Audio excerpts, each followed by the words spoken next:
Hi, everybody. Hi, I'm Josh. I'm Isaac. And this is an as yet untitled live blog / Euro Truck Simulator cast. Yes. Today, we are going to be delivering an excavator. Can we actually say that on the back? It's an excavator. Yes! We hit the jackpot this time, guys. Alright. An entire excavator to Wien. I bet we're going to end up delivering it to a dig site, and I've gotten in one of these situations. The thrills are already coming down the pipe. So, the idea here, yeah, for those new to the series, which is everybody, including us, right, is that we're going to do something in between a podcast and a Let's Play. I figure there's a lot of series where people play Euro Truck out there on YouTube. I know, but like all they talk about is Euro Truck. And I mean, to be fair, I love Euro Truck, but Frank, Euro Truck is a very demanding experience, and it's hard to tear your attention away from it. But I think the potential is there for kind of a crossbreed Euro Truck talk show experience. Right. So Josh is in the cockpit here. He's the driver. That's right. Driving the Euro Truck. This is the premise of Euro Truck. And I am riding Satie. Gonna keep him awake. Gonna keep him hydrated. Yep. Isaac's my co-pilot. Sometimes I make him press the F keys. Oh yeah. Something we should admit, dear listener, is that this is actually our second attempt. Kind of our third attempt. There was a false start. I thought it was great. Josh just wasn't feeling I was feeling self-conscious about my... We had 240 tons of rice that we were going to deliver to Strasbourg. I don't think it was 240. And now we just have a dumb old excavator. Like this is way better. Rice, the staff of life. Well, the first episode was apples. Yeah, I know. We're never gonna. They ended up 1% damage. We're never gonna. God, is this traffic flow ever gonna stop? Uh-oh. Okay, there's a break. What if you took a right turn instead? Do you think that would be faster? No. Are we going to Italy? Are we in Italy? Where are we going? I think we're in Italy. And then we're going where? To Germany? Did we not say where we're taking it? To Wien. That sounds German. To Wien. To Wien. We did it for the vine. I'm really sorry. Yeah, I don't know. But anyway, we had some kind of technical error on our first attempt, which and we've taken steps to prevent that from happening again. But we lost our entire recording. We do have the video. Maybe someday we should just talk about the video again. We should redub it because it's going to be just as fascinating the second time. I'm pretty sure. Right. I mean, we'll do it one day and we won't even tell you that's what we've done. We'll pretend it's all live, but there'll be a subtle surreality to it all. I know. And some of you will catch on. I will be remembering the first time that I ever saw Euro Truck Simulator, and I had like those open-hearted, immediate reactions where it's like, you know, a little puppy dog opening its eyes for the first time and seeing this sort of pixelated, you know, smear of color, which are trees mostly and road signs. Correct. Isaac was pretty skeptical about Euro Truck to begin with. I was won over almost immediately. It's true. By the driving. Why am I in such a high gear? And the trucking. Those are the same thing. And the mechanics. The mechanics. And the ludonarrative harmony. The ludonarrative. There is ludonarrative harmony. Exactly. You are looting just about as hard as you're narrating. And we've just given away that we are game blogger elitist hipsters. Who's we exactly? Hey, you're the one who... I use that... You're the one who not only invoked ludonarrative dissonance, but as far as I know, just coined the opposite. This is going to be my contribution to the narrative, everybody. This is going to be your contribution to the video game blogging. This is my contribution to your face. Yeah. I think that it's fair to say that Josh is the aspiring video game artist, reviewer, journalist. I just want to let you go ahead and explain this. Oh, okay. Because he cares about things like video games. Yes. Specifically. Perfect. That's the perfect introduction. Good video games and video games that are good at being video games rather than good at being like movies. Or good at being like Cookie Clicker. Hey, Cookie Clicker. I love Cookie Clicker. There's a lot to talk about when it comes to Cookie Oh my god, there's so much to talk about Cookie because Clicker. It's a satire on capitalism.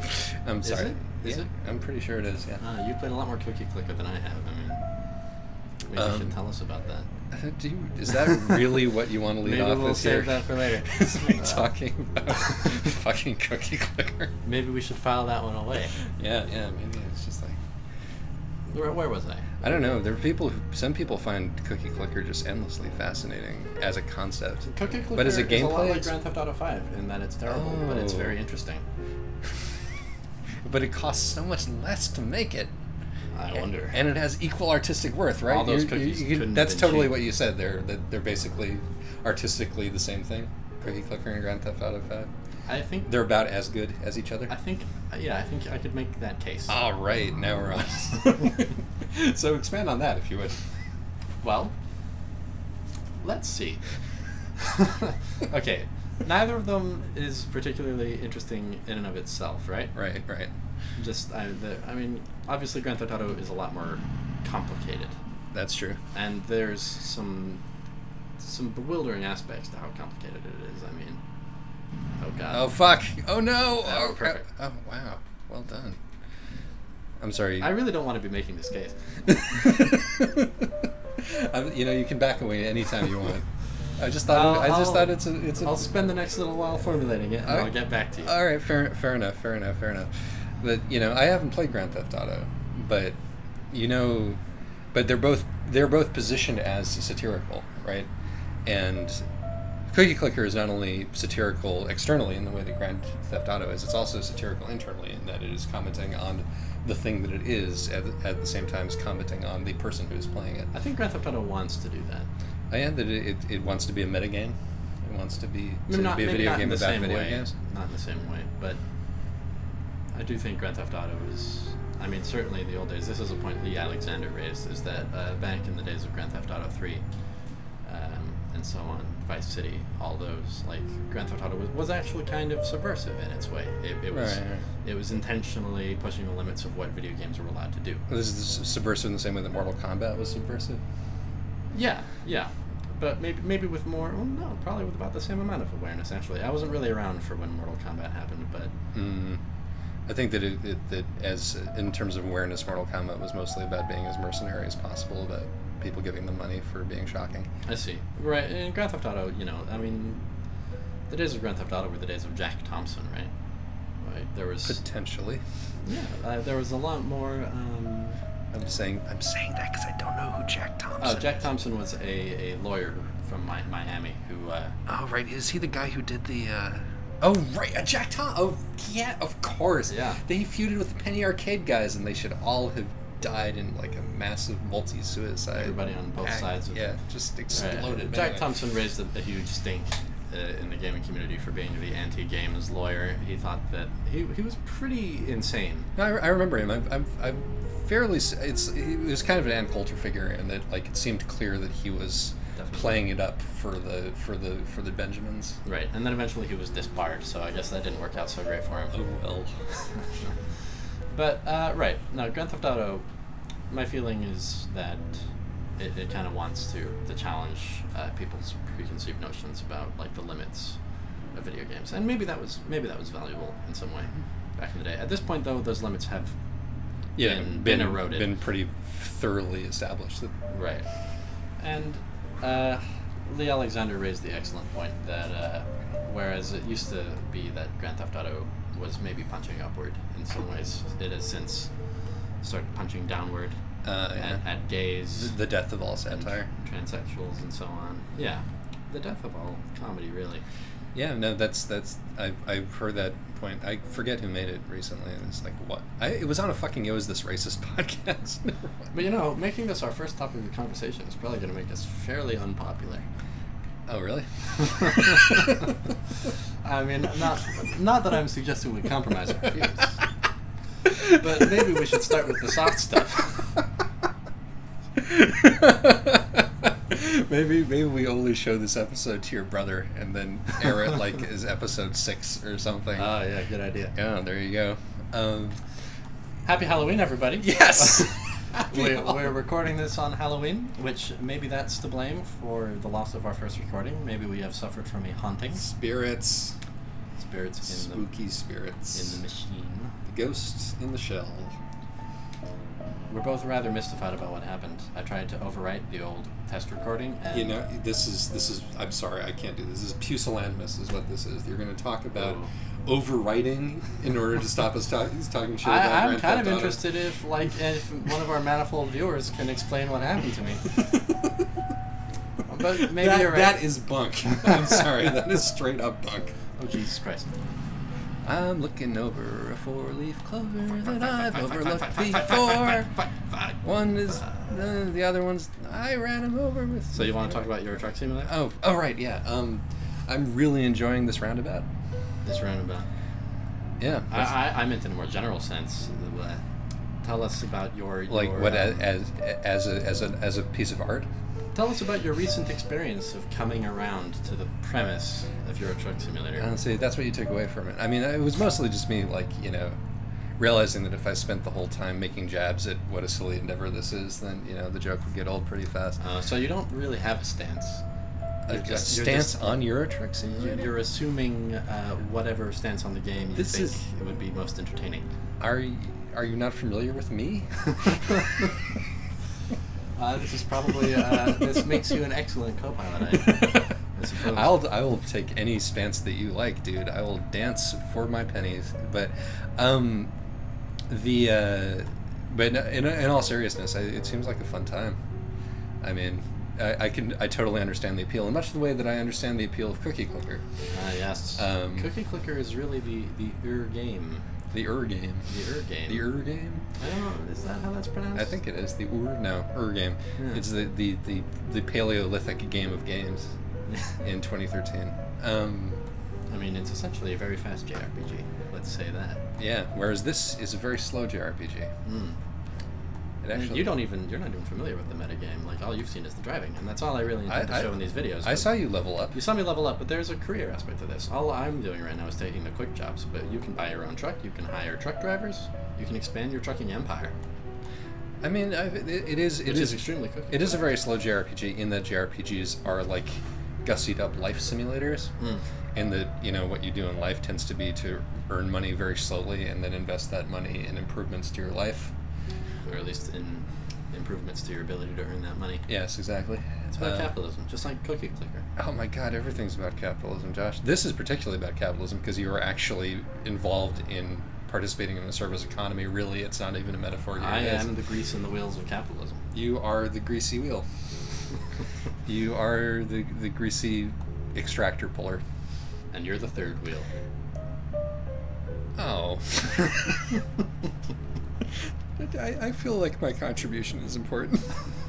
You're right. I'm not even driving the truck. I don't even know why I'm here. I mean, in the capitalist schema of this game, I don't even know why I'm here, man. You're my spare tire. You're my trusty spare tire. You're gonna put me on the road? I can't think. You're gonna put my rubber to the road? I can't think of any roading metaphors for how much I actually appreciate you, Isaac. Oh, Jesus Christ. We can't have emotions in this podcast. Are those Alps again? Yeah, they're pretty small. Look how fast they're coming up. Mini Alps. Well, I mean, that's the interesting thing to me about this game is the way the time works and the way that geography works. Is the way that we're basically dealing in this fairyland Europe, this like Fabergé egg miniature Europe, which is all suspiciously German, and where time flows like a river and history repeats. That's beautiful. Thank you. Some of that is from the introduction to Secret of Mana. I wouldn't know. If you didn't pick it up from my earlier comments about Cookie Clicker, what was that sound? I don't know. Well, if you didn't pick it up from my earlier comments about Cookie Clicker, I'm not that big on JRPGs, but that's okay. Secret of Mana is an action RPG, you fungible nub swab. But yes, I get your feeling. Yeah. You'll never play Secret of Mana. You'll never feel the way that I felt. You'll never discover the things that I discovered. It's true. I'm not gonna spend time bashing JRPGs. I mean, not when Grand Theft Auto is right there. I know. Like, there's not only are there things more worthy of bashing, but JRPGs are inoffensive to me. They are. But what appeals to me about this game is just straight up the experience of playing it. It's Well, I can't very well access that, can I? no. Well, I mean, you've seen my moments of panic, and you've seen my eyes There's a sort of tense with concentration. There is a hurry up and wait element of it, which is kind of nice, in that it is mostly like low level engagement and punctuated by moments of panic, like military service. Exactly. It requires vigilance, this game. In a way, this is a better battlefield simulator than Battlefield. You might be right about that. I am right about that. I'm right about everything. You know, something else people say that about is playing Far Cry 2 in permadeath mode. On at least there was It's certainly a better battlefield simulator in that you die, which happens to a lot of people on battlefields. You die in what? In this? No. In the Far Cry 2 on permadeath mode, you're dead. Right, that's true. But there was someone who wrote a book about, or like an ebook, more like just a PDF with screenshots, really, of a permadeath run he did of Far Cry 2, and he played it on normal mode, which pretty much means he was rarely at risk of dying. But something he said was that like the combat was actually so dull for him that he had to struggle to remain engaged. And that is why I love Euro Truck. That's actually a pretty good point. That you because you struggle with engagement as a general matter. Right. This is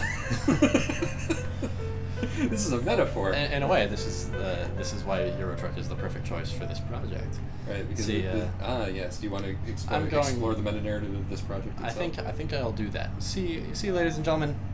Ladies and gentlemen. You see, oh shit, construction. Let's slow on down. You see, ladies and gentlemen, the reason I'm doing this is because I want to be a writer of some description. I already have a small amount of freelance work, but I want to get into a better rhythm of work. And my thinking behind this project was much like driving a truck, Isaac. Oh, much like driving a truck. Much like driving a truck. Much like driving. Oh God, you're gonna come out with this fucking line again. Much like driving a truck, you need to get up to speed before you can activate the cruise control. I see.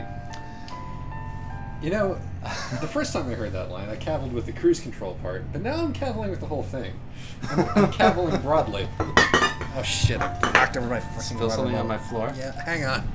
Keep driving. That'll probably be cleaner than it was after I'm done. Christ. Why are you telling everybody how messy my room is? Oh, Jesus. I just crashed. I crashed into the bar. That's a resilient fucking bar.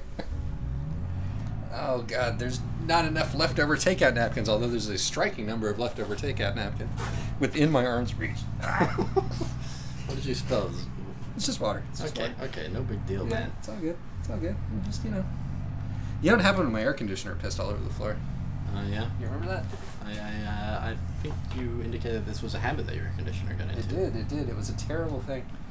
Called chili piss spot. But anyway, the point I'm trying to raise here is that my hope is that getting into the habit of making Euro Truck Simulator videos with my friend Isaac Hello. might get me into a slightly more productive rhythm than I have been. So, wish me luck. Yeah, we're gonna do this on the weekly tip. That's the hope. That's the hope. We're gonna Euro Truck it up. We're going to drag mass tons of cargo across Europe while I dinked him with my excavator. Oh, that's what your mom said. Anyway, I was in the middle of a heroic metaphor, and you fucking dinged the dude with your excavator. Why did you do that? It was all to sabotage you. All right, but anyway, we're gonna drag this cargo across Europe, much as we drag Josh's take these dreams peas toward to Paris. Probably at some point we'll take peas to Paris. I hope we do take peas to Paris. Petit pois Paris. Is that actually how you say that? Yeah, petit pois à Paris. I don't know. Pronto, which is also French. I mean, pretty damn toot sweet. Anyway, but yeah, no, we're going to make Josh do stuff. Yes, which is why we're doing this. But I think that it could just also be an entertaining series of discussions about why everybody's wrong about Grand Theft Auto. Although, you know, We don't only have to talk about video games. No, absolutely. We could talk about our childhoods. We could talk about our We childhood. could talk about the Alcove Brigade. Oh my god, no, fuck, shit. Oh, Jesus. That's a lot of damage. 7%. My employer might not pay the fee after all this. Cripes. Josh. These are all things we The actually merest talked about. mention of your childhood, you just like completely I lost froze control. up at the wheel. What was that about? Let's not talk about my childhood again so soon. I really liked the Our words that we said. attempt at recreating The poetry a was- discussion we had in the last episode has already gone over kind of awkwardly. I don't even remember that. Did that happen? That was me repeating the phrase about cruise control. Well, and yeah, all. but you had that was a catchphrase that you had, you know, to be fair, that you had previously It's a good phrase. brought into it, you know. It's a strong metaphor. Yeah, no, cruise control, absolutely. You want to be, and here's where I actually begin recreating that discussion. Okay. You want to be in a place where you can just phone it in every day. How did I respond to that joke the first Yeah, time? I'm sure it was very clever. Yeah, I wonder. No, I mean, I think what I said was I simply copped to the fact that phoning it in would be an improvement. Yeah, no, at least this it would be point. doing something. Oh my god, I just totally tore down that yield sign. I know, but you did it with panache. And I didn't even get fined. That was a really good turn, actually. God, this is so alpine. Look at this. Hills of the lonely goat herd. What? Yeah, What are you singing? Oh, God. Sound of Music, you uncultured lout again. Yeah, I see. The last time I was in Uncultured Loud, it was because I don't listen to the Velvet Underground. Well, no, it's because you didn't have any feelings about Lou Reed. You at least knew who Lou Reed was. I mean, These are the events. although of the day if that I'd gone, just- I'm waiting for my man, you wouldn't have been like, oh, that's a reference to this man who recently died and whose contribution to music was immeasurable. And That's correct. I would not have. that is correct. And well, you shouldn't. I mean, well, you should have, because come on, man, Lou Reed was important. Lou Reed was before my time, and if He was alive while you were alive until recently. anybody watches this video, I suspect it will also be before their time. So I should keep my old fart concerns out of their fart space. Is that what you're telling me? That No, you should educate My all of us experiences are not whippersnappers on everything. on all the great times we missed at Woodstock. Oh, Jesus. I'm gonna sulk about that. A conversation we didn't get into last time, which I do kind of want to actually get into, Yes. is what makes Lou Reed so special? What makes Lou Reed so special? What Well, my what friend, specifically what did the Velvet specifically Underground did the Velvet contribute Underground to rock contribute music? to rock and roll music? Well, my friend, I swear we've had this I conversation. asked the question, but you didn't give me an answer. Oh fuck! All right then. I mean the old Grail Marcus, you know, trout line that has been trotted out so many times that, oh, look at that I just received a chalet. text message, ladies and gentlemen. It's My nice. phone is going to go off again in the near future. That's a nice castle. You're right. And that's also a nice water tower. Are those things water towers over there? I think so. Right. See, this is a distraction technique so that I can marshal my thoughts before I say some words. That's what all the greats do. Right. Anyway, yeah, Grail Marcus, I believe it was Grail Marcus, said that, you know, only 1,000 people ever bought the Velvet Underground album, but like every one of them started a band. It was one of those bands, the first bands that like sort of created an underground space for rock dinged him with music. my excavator. Jesus Christ! Stop dinging people with your excavator. But more than that, it was also one of the first bands who were intentionally arty, like who came at it from a perspective of pop music as artwork, and every genre has that moment, right, where you start like making those gestures intentionally and with like a certain amount of detachment and contextual flair. But also, you know, he did a lot of stuff with the music itself which had never been done before in terms of the abrasiveness of it, the harshness of it, just the you know, I can do anything and it counts as art less of it. A lot of people are doing the same thing at the same time, of course, because that is how genre works. Right. Is that it sort of... I mean, it's also kind of how invention works. Yeah, no. It is the person who crests the wave first is the one who gets the credit, but it's all about the... I really should have refueled it there. Whatever. Next time. Oh, we're going to have another chance right away. Do it, do it, do it, do it, do it. Maybe that wasn't even a chance right away. Nice. So do you really think we wouldn't have... Well, would you do me a favor? Yeah. Actually, no, never mind. I'll silence my phone myself. Oh, right. I don't get to reach into your pocket, Josh? I'm afraid not. Not this time. Oh. You think I really love the way that you have to hold down the button as if you're holding down the trigger on the nozzle. I think that is a piece of verisimilitude that... You know something I've never done in my life? Fueled a car? Correct. Damn. You just always drove cars which were fueled by your butler or something? Well, my parents. See, yeah. I only drove for a few short months before I moved to New York City. So this is why you're a truck simulator. You're trying to recapture that experience of high school driving, which you'll never actually be able to. You're just going to be chasing that dragon.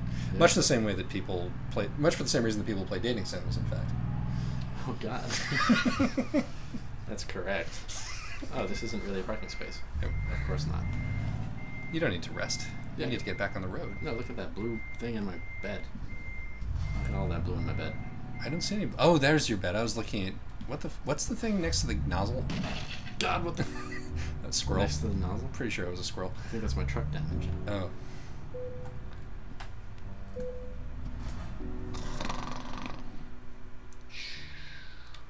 Oh dear. In case anyone was fooled, that was Isaac, not the game. There's realistic yawning effects in the actual game, so... Yawning. You said yawning. Yeah, I did. I thought you said snoring. No. Silly me. I don't see why there shouldn't be... but I don't see why there shouldn't be snoozing. Yeah, you're right. In addition to yawning. I feel like I was very bad at explaining why Lou Reed was important just now. Oh, but we were talking about invention, right? We did start to talk about invention. I mean, yeah. This is your chance to redeem yourself. Do you think that we... Oh, yeah, the question you asked me was, did I think that we would really not have all of these people who Lou Reed definitely influenced and shepherded if it weren't for him? Yeah. And, of course, somebody else would have filled that role. Because that is the way that culture works, that we arrive at a point and somebody becomes the flashpoint. But as flashpoints go, he was consistently interesting, he was consistently controversial and consistently pushed that envelope, and I think that we couldn't have asked for a better person to spearhead that particular movement.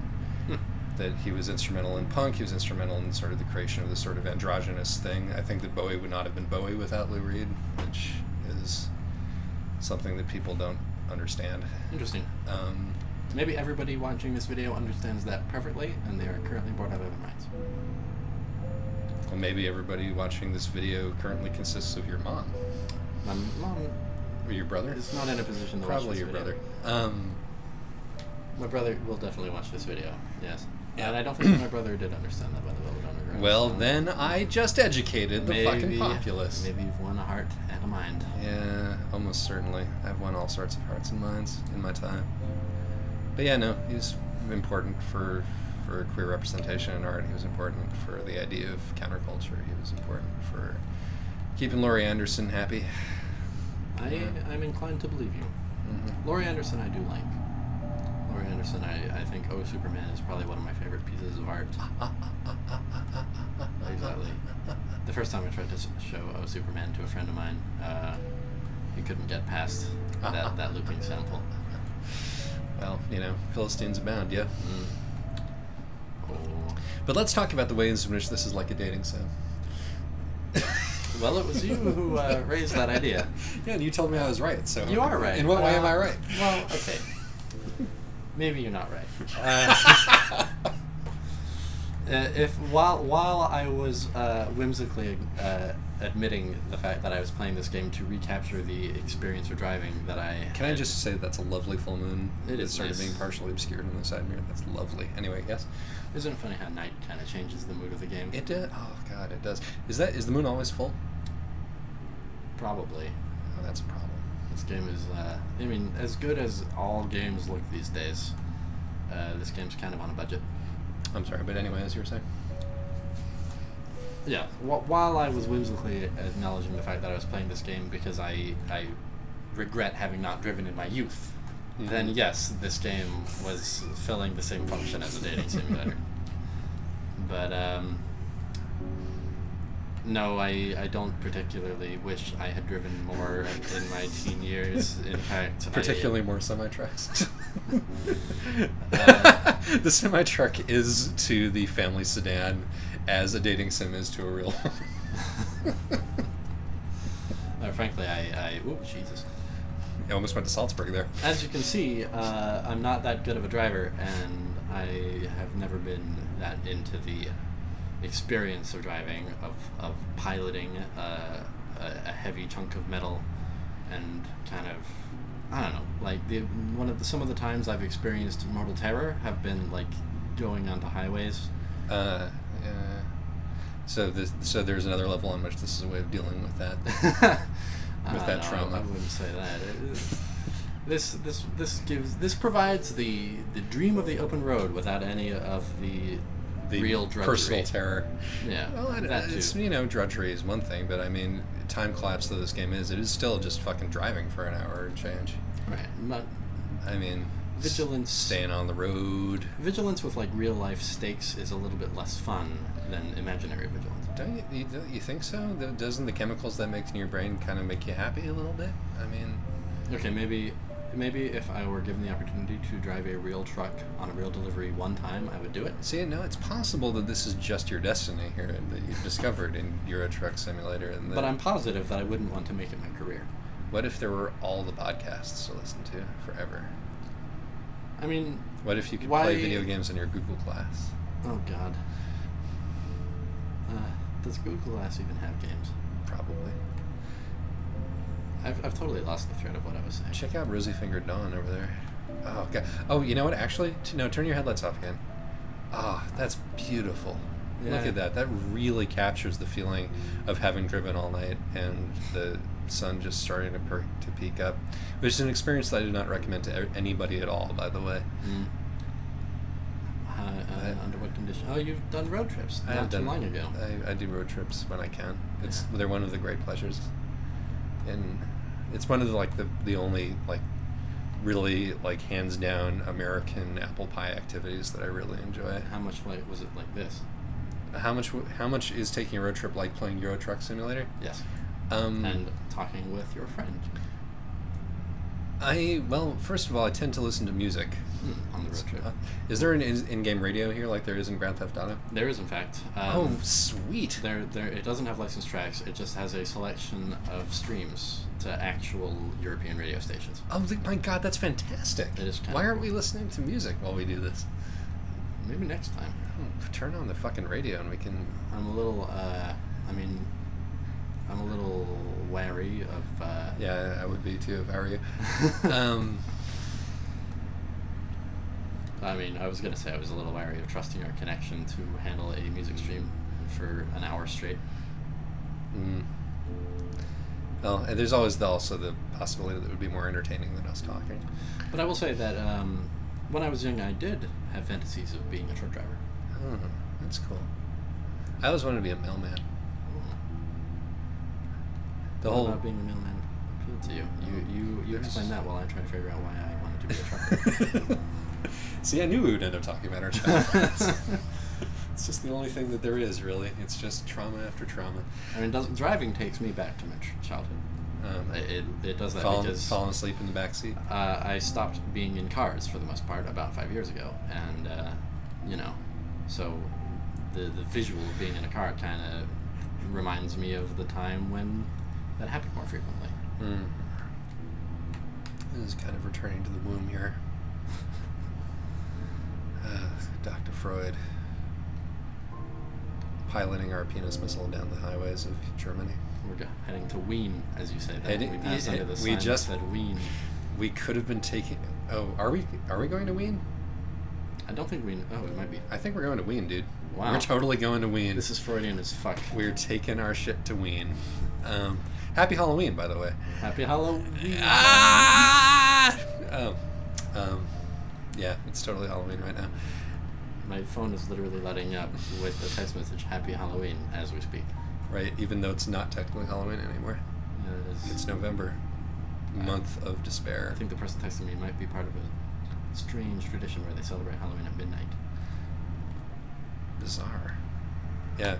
Anyway, we've already talked about why you don't like Halloween. I never said that I didn't like Halloween. I give a very nuanced response, which is actually more cogent and thoughtful than anything that I've said in this session, and it's gone forever. Well, that stuff about Louis was pretty cogent. Maybe like about as cogent and thoughtful as a wet fart. Anyway. You're going to be the guy who says cogent, thoughtful things, and I'm going to be the guy who crashes the truck. Art imitating life. God, we had a thread though. I've forgotten what it was. Yeah, it's totally gone.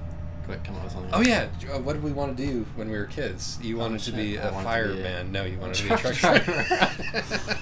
We're not playing Fireman Simulator. Surely there must be one of those. Not that I know of. Wow. I mean, I guess the actual gameplay would just be pointing a hose. You could do that in Grand Theft Auto 3. Speaking of Freud. Speaking of Grand Theft Auto. Speaking of Grand Theft Auto, I wanted to be a mailman because I believe, and I've always believed, in the social contract. And I'm comforted by things like post offices and government buildings because they demonstrate that humanity working as in concert can achieve things that, like, individual based motivators like greed and posterity can't actually do. That it's is this how you would have there's something it when you were 9? When I was 9, I would probably have said that seems like something that I can do, because I was never really confident in my ability to. Ooh, that's nice. I was never really confident in my ability to hold down a job, even at that age. I was like, well, I want to maybe be a writer, but probably nobody will pay me for that, so I should do something that's easy. And I thought I could probably deliver mail. Also, I thought it would be cool to go to all the people's houses. Yeah, and I like sorting things, you know. I do like sorting things. I had a brief encounter with the UPS guy in our very neighborhood, and oh god, the UPS guy here is fucking terrible. I don't understand him. He's a terrible, terrible human being. He was holding a package, and for some reason I had an inkling that it might have been heading for us, and I was leaving the apartment, and I was leaving it unoccupied, and so I asked him what apartment is that for, and he said, "Oh, and not you guys." Yeah, no, he knows me. Huh. And he knows that I know you. Right. Apparently. Well, we are, you know, I've had this interaction with him where I've had something delivered for a musician's friend, and he wanted to know if I was a musician, and then we had a brief discussion about the instruments that I played while I was desperate to get out of the house. Oh, wow. And, but that's not why. It's because UPS is terrible. Just generally terrible. I'm sorry, that's not why what? Oh, that's not why he's a terrible human being. Okay. It is because he works for UPS.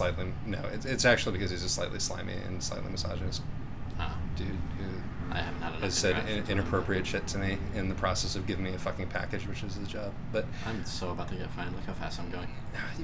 I'm about to catch it. Slow down. Slow down. But anywho, but yeah, no, I've bringing parcels.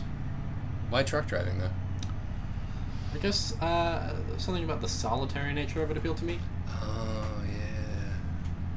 Which is ironic because I only started doing this podcast when I had a partner. But everybody likes the mailman, you know? Yeah. Everybody likes the mailman. Well, except for you, apparently. I like mailmen. I like our mailman. Not the mailman. No. Well, that's the. No. Oh, you're not the UPS guy is not a mailman. That does not demonstrate the the primacy of civil society and its responsibility to all of its citizens. That demonstrates naked corporate greed and terrible governance, terrible practices. Because they are shitty because they have these contracts with these businesses where there isn't actually any open competition, which is why this kind of privatization doesn't actually work. It's because it's run with the same amount of corruption and good old boyism as government contracts themselves are, just with less oversight. We've discovered weed. We have indeed discovered weed. I suppose I was going to raise the point that being a truck driver is kind of like being a mailman, but I suppose it's less like being a mailman than being a UPS guy, so I no longer will dare. Not everything has to be about capitalism. Was it in this episode that we talked about how we are literally like greasing the wheels of capitalism? Yes, I think it was in this episode. We actually have a leitmotif, and now that we've arrived in Wien, we have come full circle. My engine's stalling. Now that we've arrived in Wien, you can no longer function because Wien is just that overpowering.